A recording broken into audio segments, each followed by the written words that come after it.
What's up, guys? Welcome back to another video. Today I wanted to talk about, should you join a sports league for your off-season training? So this is more in terms of high schoolers, but mostly like college athletes. So hopefully you guys enjoy this video. If you do, please give it a thumbs up. Please subscribe to the channel. We post new videos every Tuesdays and Thursdays, so make sure to subscribe to catch all of them. Hope you enjoy. All right, so there are a lot of sports leagues for athletes to join in their off season. So like I said, kind of more directed towards our college athletes. But if you are, playing baseball, you got your summer league. If you're playing soccer, now you have summer leagues for that sport as well. So there's a lot of different options for athletes to do in their off season. And I think that the whole thing of it comes down to, should I play? It depends, right? I know that's like the worst answer and a lot of people want a yes or a no, but it depends on a lot of things. If we're talking soccer, for example, and if you're an athlete who's playing a lot of game time, coming off of high level like D1 soccer, you have to ask yourself, is playing in this off-season league, whether it's soccer or baseball, going to help my performance, or is it going to hinder my performance? If it's not allowing you to work on what you actually need to work on, whether it's hitting the weight room, getting stronger, working on your ability to express force fast, working on different movement patterns, if you can't work on those things, then those are your rate limiting factors. Then you really have to pay attention to that and consider, what is going to help me? What is going to give me the most bang for my buck, right? I think you have to look at it from that aspect. I think you also have to look at it from a fatigue aspect. And this is more in line with our soccer players, because there's a whole new thing about when you're off season from soccer, joining that summer league, and you get your game time in and you get your practices. And I think it's really important to obviously continue training during your off season, but to look at it from a load management perspective. You're coming off from a very long season in the fall, and then you have your spring season, and you're gonna have zero time off to let your body reset. Now, I don't mean stopping your training, right? Get in the weight room, hit your skill session, hit your, if you wanna get some like cardio in independently. You can have multiple training sessions a day, but you manage the load, and you aren't necessarily going to have that physicality and that risk of the same movements over and over and over. And right now we're seeing a huge pandemic of all these athletes being absolutely overstimulated and overworked, right? We're seeing so many overtrained athletes, and I don't mean your typical overtraining like in the gym, that type of overtraining. I mean in the sense 12 months out of the year, go, go, go. They don't get any break to just kind of reset their body, work on building up their armor again. It's so important for these athletes to build that armor, to get strong in the weight room, to work on these other things. And as I was saying, a little bit ago, there's this pandemic of, if I'm not doing more, I'm not doing enough. And sometimes that is really, really negative. Sometimes you have to pull back, and that whole saying, less is more.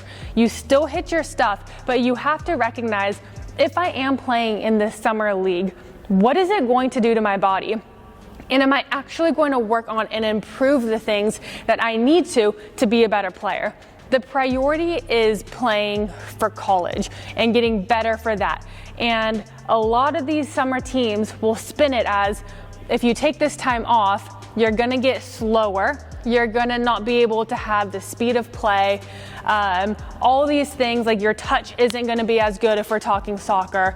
Or baseball, your accuracy is not gonna be as good, your exit velo, all these things, because they want you to play. They're trying to get you to play. They're trying to convince you that your skill is going to drop.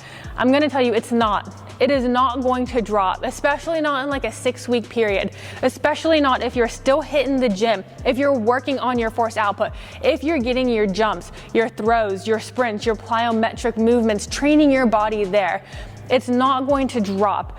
What's really important is you work on your craft, and you still train your body with enough stimulus, and you get the adaptation necessary to produce that end product you're looking for. So I'm not here to tell you to not play in the summer, because it truly depends. And if you're an athlete who's, you're not playing in the season and you're trying to get to play, then it might not be a bad thing for you to get extra touches, because you're not necessarily playing those games in the fall. However, if you are someone who's really playing and you have that mentality of go, go, go, that's absolutely great. And when I was playing, that was my mentality. But you have to understand that you can still go, go, go and train really hard, even have like 3 trainings a day. But understand what it is doing to your body and the limiting factor of, if I play in this summer league, is it gonna hold me back from what's really gonna make me better? And am I going to allow my body that time to continue training, but to just hit that reset a little bit and allow my neuromuscular system to just chill and not have that constant stress, that constant competition, because that's so important for your body just to get back to that reset level, especially for these college athletes.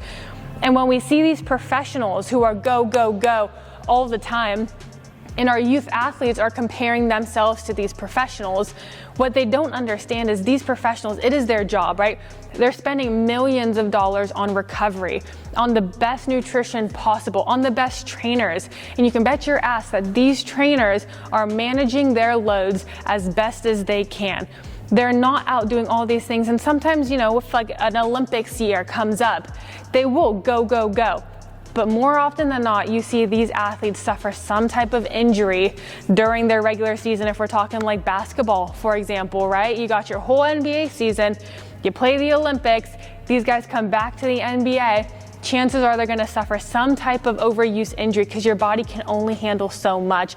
And when we're talking about these young athletes who have probably been, you know, over-specialized with that sport specification from a young age, not giving them any time to reset and to just hit the weights, hit their skill, taking away that stimulus, it's so important. So to wrap things up, honestly, it just depends on your situation, right? But really consider before you go into just willy-nilly, like, yeah, I'm gonna play, like, I don't wanna drop any of this, blah, blah, blah. Really consider what's going to happen. Might be beneficial for you, 100%. But recognize the flip side too, make an informed decision. So hopefully this helps just kind of clarify some things. I've had a lot of athletes come ask me about, should I play in this summer league? Like, what are your thoughts? Do you think it's gonna help me? These are my thoughts. Hopefully this helps you all out if you're wondering the same thing. Please give the video a thumbs up. Please subscribe. We'll see you in the next one.